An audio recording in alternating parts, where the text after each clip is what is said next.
Belki çok incitmişim sevdiğim insanları, belki çok aldatmışım can diyen cananları. Sonda görmezden gelip ettiğim nöksanları. Var ümidim affedersen sen beni. Bilmez idim dert verer derdimin dermanları. Gün geler pişman olar nefsinin kurbanları. Dünya textinden salar şahları sultanları. İtibarsız dünyaya itibar etmek günahtır.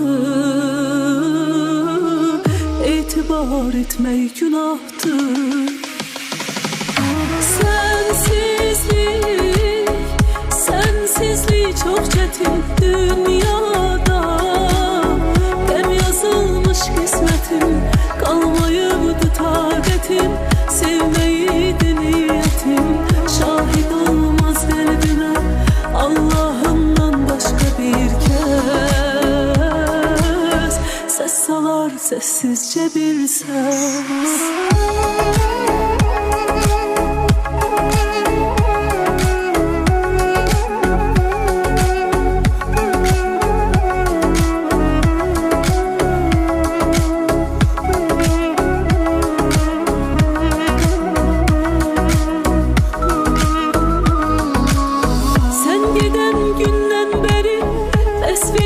Sözler seni, ruhum ardıncan geler, kölge tek izler seni.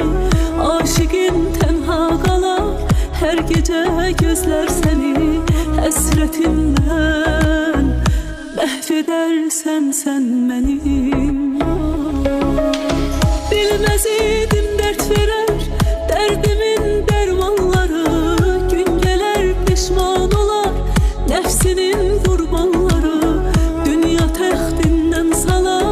Şahları sultanları.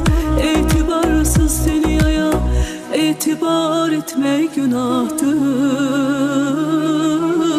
İntihar etmek günahtır. Sensizlik çok çetin dünyada. Dem yazılmış kısmetim, kalmayıbdı taqetim. Sevmeydi niyetim, şahit olmaz kalbime Allah'ımdan başka bir kez. Ses salar sessizce bir ses.